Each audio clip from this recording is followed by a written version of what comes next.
여러분 안녕하세요. 9월 14일 화요일 셉스의 꿈쟁이 라디오 꿈쟁이 셉스입니다. 지난 주일 보이는 라디오 시즌2 어떻게 잘들 보셨나요? 올해 초 2월 이후 두 번째로 보이는 라디오를 준비해서 선보였는데 다들 어떠셨는지 궁금합니다. 아무래도 온라인으로 하는 모임이나 컨텐츠에 대한 피로도가 많이 쌓이다 보니까 반응이 없으면 어떻게 하나, 아무도 참여 안 하면 어떻게 하나 걱정했는데 생각보다 참여를 많이 해주셔서 무사히 잘 진행할 수 있었습니다. 또 퀴즈를 통해 다양하게 선물을 나눠드릴 수 있어서 좋았는데요. 이 자리를 빌어서 다시 한번 선물을 후원해주신 성도님들께 진심으로 감사드립니다. 1시간 안에 생방송으로 하다 보니까 쉽지 않았는데요. 그래도 보이는 라디오 마친 후에 오픈 채팅방 상에서 추가 퀴즈를 통해서 준비한 선물을 다 드릴 수 있어서 정말 다행이라고 생각합니다. 끝까지 함께 해주셔서 감사드리고 시즌3를 하게 되는 게 좋은 일인지는 모르겠으나 만약에 또 진행하게 된다면 그때는 또 더 획기적이고 재미있는 내용을 기획해 봐야 되지 않을까 싶네요.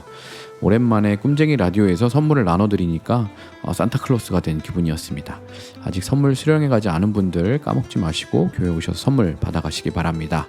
늘 응원과 지지, 격려와 칭찬해주시는 모든 하누리 청취자 가족 여러분께 감사드리면서 오늘의 꿈쟁이 라디오 시작하겠습니다.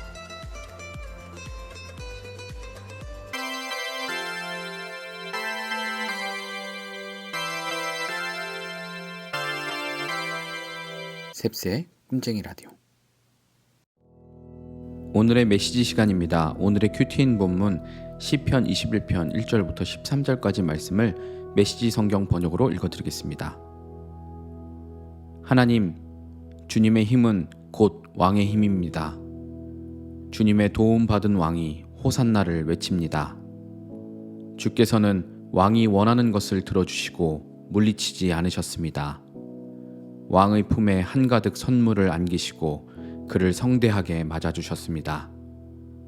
왕이 원한 행복한 삶을 허락하시고 장수의 복까지 얹어주셨습니다. 왕을 뭉게구름처럼 높여 빛나게 하시고 그에게 오색 찬란한 옷을 입히셨습니다.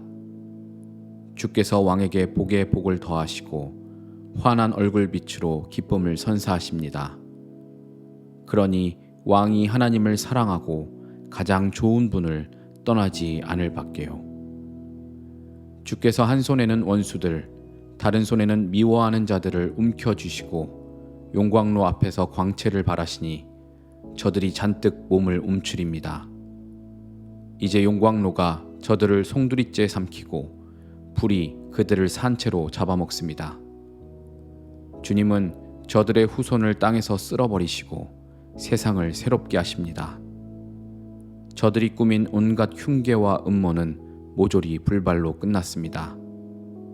주께서 저들을 쫓아내셨으니 저들은 주님의 얼굴을 보지 못할 것입니다. 하나님, 모든 사람이 알아보도록 주님의 능력 떨치소서. 우리는 밖으로 나가 이 기쁜 소식을 노래하겠습니다.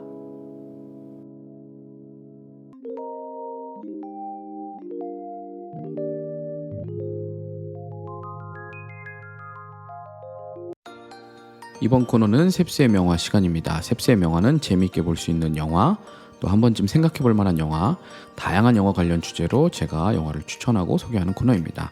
오늘 소개해 드리려고 하는 영화는 시간의 소중함을 생각하게 해주는 영화입니다. 이번 달 품성 주제가 바로 시간 엄수이죠. 시간 엄수에 관해 생각하면서 떠오른 영화를 한 편 소개해 드리려고 합니다. 시간이라는 소재를 영화적 상상력으로 활용한 영화인데요. 2011년 10월에 개봉한 앤드류 니콜 감독의 SF 영화인 인타임입니다. 저스틴 팀버레이크와 아만다 사이프리드가 주연한 영화인데요. 가까운 미래에 모든 인간이 25살이 되면 신체적인 노화가 멈추고 왼손목에 새겨진 카운트 바디 시계에 1년의 유예 시간을 제공받게 됩니다. 이 시간으로 사람들은 음식도 사고 버스도 타고 집세를 내기도 하는 등 삶에 필요한 모든 것을 시간으로 계산하게 됩니다. 그러니까 즉 시간이 돈인 셈인 거죠. 하지만 주어진 시간을 모두 다 써버리면 열쇠 자리에 그 시계가 0이 되게 되고 그 순간 즉시 심장마비로 사망하게 됩니다. 그러니까 시간이 흐르면 1초 1초 흐를 때마다 그 시간도 줄어들지만 이거를 뭔가를 지불할 때 쓰면 또 그것도 빨리 이제 사라지는 거죠. 그러니까 1년이라는 시간 동안 돈, 곧 시간을 벌어서 계속해서 이 시간을 늘려야 계속 삶을 유지할 수가 있는 것입니다. 이 때문에 부자들은 몇 세대에 걸쳐서 풍족한 시간을 갖고 영생을 누릴 수 있게 된 반면 가난한 자들은 하루하루를 겨우겨우 버티면서 살 수 있는 정도의 시간을 노동으로 벌거나 누군가에게 빌리거나 아니면 남의 수명의 시간을 훔쳐야만 합니다. 인간의 수명이라는 시간이 돈으로 거래되는 세상입니다. 모든 비용이 시간으로 계산되고 살고 싶다면 시간을 훔쳐야 하는 그런 상황입니다. 저스틴 팀버레이크가 연기한 이 영화의 주인공인 윌 살라스는 하루 벌어서 하루를 겨우 먹고 사는 빈민가에 사는 일용직 노동자입니다. 그러던 어느 날 밤에 100년이 넘는 시간을 가진 엄청난 부자인 거죠. 엄청난 시간을 갖고 있는 해밀턴이라는 남자가 동네 술집에서 있는 것을 보게 돼요. 근데 이때 미닛맨이라고 하는 악명 높은 그 갱단 두목이 이 사람이 굉장히 많은 시간을 갖고 있는 걸 알고 이제 이 사람을 죽이려고 하는데 그 위협에서 구해주고 그로부터 윌이 어떤 이야기를 듣냐면 소수의 영생을 위해서 다수가 죽어야 하는 이 현재 시스템의 비밀에 대한 이야기를 그가 듣게 됩니다. 그리고 해밀턴은 윌이 잠든 사이에 자기가 갖고 있는 그 100년의 시간을 거의 다 물려주고 이제 조금 남은 그 시간에 어디 다리로 가서 그 다리에서 죽고 난 다음에 이제 다리 밑으로 떨어지게 되죠. 근데 그 시체가 이제 발견이 되면서 졸지에 이 윌은 살인자의 누명을 쓰게 되고 쫓기게 됩니다. 사람들의 이목을 피해서 이제 부자들만 모여 사는 뉴 그리니치라는 도시로 잠입을 하게 됩니다. 그러니까 100년이라는 시간을 갖고 있으니까 굉장히 부자가 된 거죠. 일부러 그 이야기를 듣고 뉴 그리니치라는 도시로 잠입하는데 이 영화상의 경찰이라고 할 수 있는 타임키퍼가 추적을 하게 됩니다. 여기서 타임키퍼라는 중요한 타임키퍼 중에 리온이라는 중요한 인물이 또 등장하는데요. 그 리온이 끈질긴 추적을 하면서 이 윌을 쫓아옵니다. 그리고 체포될 위기를 맞게 되는데요. 이 영화의 가장 큰 금융회사로 나오는 와이스 금융회사 회장인 그 와이스 금융회사의 딸인 실비아, 그러니까 여기서는 아만다 사이프리드가 연기한 이제 역할인데요. 실비아를 그 도시에 갔다가 인질로 삼아서 탈출하게 됩니다. 그리고 이 실비아는 평소 이 아버지의 와이스 금융회사 회장인 이 아버지의 부조리하고 모순적인 모습에 신물이 나 있었는데 이 실비아와 윌이 마음이 맞게 되면서 함께 뭔가 누명을 벗고 이 세계를 통제하는 시스템의 비밀을 폭로하려고 한다라는 그런 내용입니다. 제가 꼽는 이 영화 최고의 명장면은 이 두 주인공인 윌과 실비아가 실비아의 아버지인 와이스 그 본인을 습격해서 그의 금고 안에 들어가서 무려 100만 년이 저장된 그 시간 케이스를 훔치는 장면이에요. 그 시간, 그러니까 돈인 거죠. 돈을 그 안에다가 담아 놓은 건데 그 작은 그 케이스 같은 거에 담아 놓는데 그거를 훔쳐서 이 윌과 실비아가 마치 의적처럼 이렇게 이 부자에게 시간을 훔쳐서 빈민들에게 이렇게 나눠주는데요. 그렇게 해도 정부가 그거에 맞춰서 그 물가를 올려버리면 사실은 돈을 제공받은 게 아무런 그 돈을 의적처럼 나눠준 게 소용이 없는 거죠. 그렇게 올려버리고 소수의 부자들의 영생을 위해서 대다수 많은 사람들의 희생을 조장하는 이런 추악한 모습을 보게 되고 이렇게 하는 것으로는 한계가 있다고 느끼게 됩니다. 그래서 아예 전 세계 시스템을 흔들어 버릴 수 있는 시간을 빈민가에 풀어버리자 이렇게 돼서 이 와이스, 그러니까 이 실비아가 자기 아버지를 인질로 삼는 거죠. 이 윌과 실비아가 와이스를 인질로 삼아서 그 100만 년을 훔친 거죠. 그래서 윌과 실비아가 훔친 100만을 갖고 무사히 탈출하고 이제 영화에 보면 무료 시간 배급소라는 게 있어요. 이제 가난한 사람들에게 이제 자선 기부금 같이 이렇게 나눠주는 거죠. 무료 시간 배급소에서 일하는 소녀에게 그 시간을 넘겨주고 누구든지 오는 대로 시간을 공평하게 나눠주게 되는 그런 일을 하게 됩니다. 실제로 시간은 모든 사람이 공평하게 나눠 가지면 충분히 모든 사람이 다 평화롭게 살 수 있을 만큼 이 영화 세계관 속에서 그만큼의 시간이 있는데 돈이 있는 건데 단 소수의 몇 사람들의 이익을 위해서 그 시간이, 그 돈이 악용되고 있었던 거죠.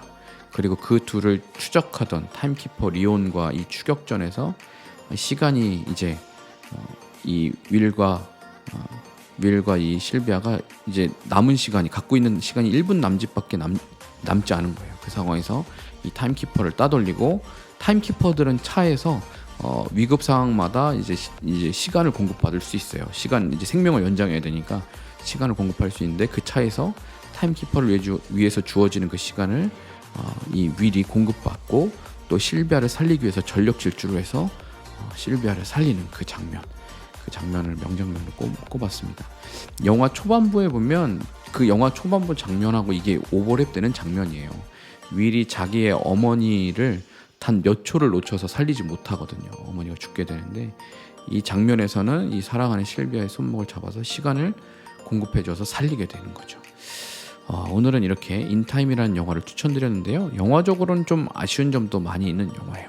그러니까 소재는 굉장히 신선하고 사람들이 혹할 수 있는 획기적인 부분인데, 영화적 장치들은 좀 약간 허술한 면이 있어서 평가가 막 좋지는 않은 영화예요. 그렇지만 이 영화가 갖고 있는 그 설정과 소재가 한 번쯤 생각해 볼 만한 주제를 던져준다라고 저는 생각이 듭니다.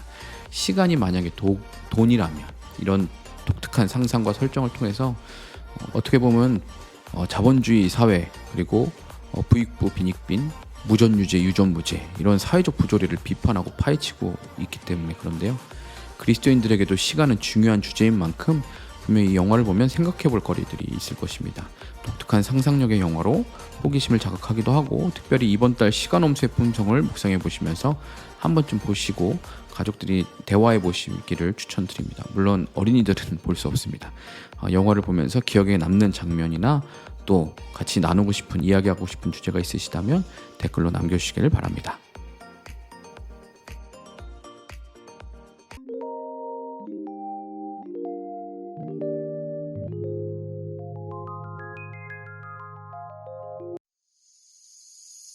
네, 이번 코너는 무엇이든 월드컵 시간입니다. 오늘의 월드컵은 고기 메뉴 이상형 월드컵입니다. 지난번에는 면 음식 이상형 월드컵을 했는데, 오늘은 제가 좋아하는 고기 메뉴로 이상형 월드컵을 한번 선정해 보도록 하겠습니다. 여러분들도 들어보시고 가장 좋아하는 고기 메뉴 무엇이 있는지 한번 골라보시기 바랍니다. 그러면 바로 가시죠. 첫 번째 16강 대진, 제육볶음 대 LA갈비. 참 어렵네요. 짜장이냐 짬뽕이냐만큼의 어려운 선택인데, 제육볶음과 LA갈비 두 가지가 다 정말 저는 좋아하는데 자주 먹기도 하고, 그래도 저는 LA갈비, 그렇죠. LA갈비를 선택하겠습니다. 두 번째 대결, 족발 대 찜닭. 이것도 정말 선택이 어렵네요. 찜닭 참 좋아하는데 족발도 굉장히 좋아합니다. 족발은 저희 가족들이 이 배달 음식 시켜 먹을 때 자주 먹는 메뉴이기도 한데요. 족발을 고르겠습니다. 족발. 그리고 멘치가스 대 오삼불고기. 멘치가스가 뭐죠? 멘치가 뭐지? 네, 뭐 하여튼 좀 돈가스 비슷한 멘치가스 대 오삼불고기. 당연히 오삼불고기죠. 오징어와 삼겹살 들어간 제육볶음. 소등심 대 오븐구이 치킨. 네. 오븐구이. 굽내가 이런 오븐구이 치킨이죠. 그렇지만 소등심. 전 특히나 이제 등심을 좀 좋아해요. 이 등심이 좀 질겨서 싫어하는 분들도 있는데, 저는 이런 약간 좀 이렇게 쫄깃한 식감을 좋아해서 소등심, 특히나 소등심의 심줄 막 이런 거 좋아합니다. 자, 이번 대결은 순대 대 스팸. 순대 대 스팸도 밥도둑이죠. 근데 저는 굳이 고르라면 순대도 그냥 일반 그냥 찰순대 좋아합니다. 뭐 안에 많이 들어간 아바이 순대 쪽보다는 그냥 찰순대 좋아합니다. 순대 고르겠습니다. 소시지 대 유린기. 소시지 대 유린기. 소시지는 사실 가공육이긴 한데, 유린기는 사실 제가 먹어본 기억이 거의 없거든요. 그래서 이거를 뭐 선택을 할 수가 없을 것 같아요. 소시지를 고르겠습니다. 항정살 대 생삼겹살. 이것도 어렵네요. 와, 항정살과 삼겹살 차이는 아시죠? 항정살이 조금 더 약간 좀 지방기가 더 많은 것 같아요. 이건 또 뭐니 또 이제 여기 지금 제가 보고 있는 그림에 보면 생삼겹살은 또 김치랑 같이 먹고 있어요. 또 이게 최고의 조합이죠. 삼겹살 고르겠습니다. 생삼겹살 고르겠습니다. 그다음 갈비탕 대 돼지 막창. 만약에 이제 소 막창 뭐 이런 거였으면 골랐을 텐데 또 저는 갈비탕, 또 탕 종류를 좋아합니다. 그래서 갈비탕 골랐고요. 이제 8강으로 좁혀집니다. 소시지 대 소등심. 비교도 안 되죠. 소등심이죠. 자, 갈비탕 대 오삼불고기. 이건 오삼불고기입니다. 네, 제육볶음을 선택하지 못한 아쉬움을 오삼불고기로 달래고요. LA 갈비 대 생삼겹살. 저한테는 이 LA 갈비는 약간 좀 명절 느낌이 있는 음식이에요. 그래서 굉장히 신나고 뭔가 즐거운 그 음식. 생삼겹살은 사실 항상 가까이에 있는. 아무래도 그래도 익숙한 걸 또 고르겠습니다. 조금 더 생삼겹살. 순대 대 족발. 두 가지 다 제가 엄청 좋아하지만 그래도 가격을 또 따지면 또 족발이 더 맛있지 않겠습니까? 네, 족발 고르겠습니다. 자, 이제 8강전 끝났고 4강전 족발 대 오삼불고기. 이거는 족발이죠. 네, 오삼불고기도 맛있지만 족발이 세고요. 생삼겹살 대 소등심. 어렵네요. 돼지냐 소냐.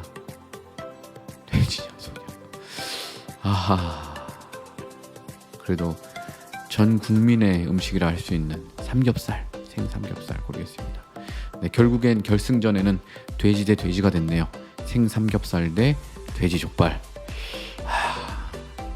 우승은 무엇일까요?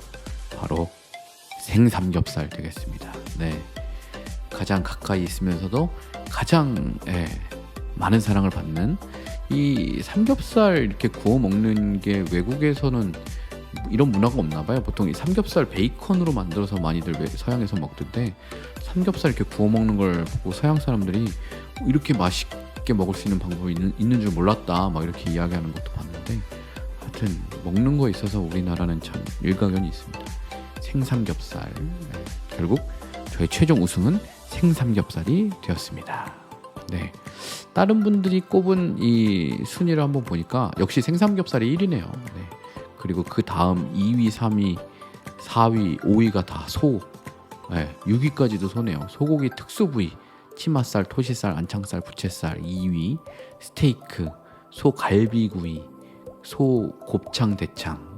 5위까지, 6위까지가 이제 육회 해가지고 쭉 다 소고기인데 그 모든 소고기를 누르고 생삼겹이 1위. 그리고 7위가 돼지갈비. 돼지갈비도 뭐 끝내주죠. 이렇게 고기 메뉴 월드컵 골라봤습니다. 최종 우승 생삼겹살이었는데요. 여러분의 가장 좋아하는 고기 메뉴는 무엇인지 댓글로 여러분들의 최애 고기 메뉴도 알려주시면 감사하겠습니다.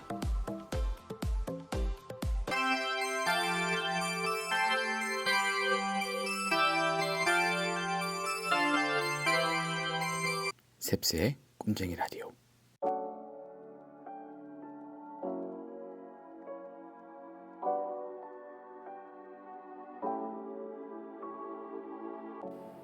여러분은 오늘 하루 어떤 말들을 하셨나요? 다른 사람을 살리고 치유하고 또 사랑하고 돕는 말들을 하셨나요? 아니면 반대로 누군가를 죽이고 상처내며 미워하고 원망하고 탓하는 말들을 하셨나요? 지난 주일 예배 때 우리는 만나게 말하는 은혜라는 설교 말씀을 들었습니다. 내 신체의 일부이지만 그 어떤 것으로도 길들일 수 없는 우리의 입, 그 입을 가지고 우리는 사람을 살릴 수도 또 죽일 수도 있습니다. 하나님을 찬양할 수도 있고 누군가를 저주할 수도 있습니다. 한 입을 가지고 우리는 이렇게 할 수 있는 것이죠. 지난 주일 말씀을 기억하면서 오늘 내 옆에 있는 지체들에게 나는 어떤 말을 하고 있었는지, 어떤 말을 해주었는지 생각해보고 내 입술을 잘 다스릴 수 있는 은혜를 달라고 구하실 수 있기를 바랍니다. 하나님, 오늘도 제 입에 파수꾼을 세워 주옵소서. 생명을 살리고 복음을 전하며 주님을 찬양하는 아름다운 입이 되게 하옵소서. 내 가족과 자녀들을 세워주고 사랑해주는 존귀한 입이 되게 하옵소서. 그리고 서로 사랑하는 말을 더 많이 나눌 수 있는, 저와 여러분도 마찬가지고요. 더 사랑의 말들을 많이 주고받을 수 있는 우리 한우리 가족들 되기를 간절히 원합니다. 지금까지 셉스의 꿈쟁이 라디오, 저는 꿈지기 셉스였습니다. 오늘도 사랑하고 축복합니다.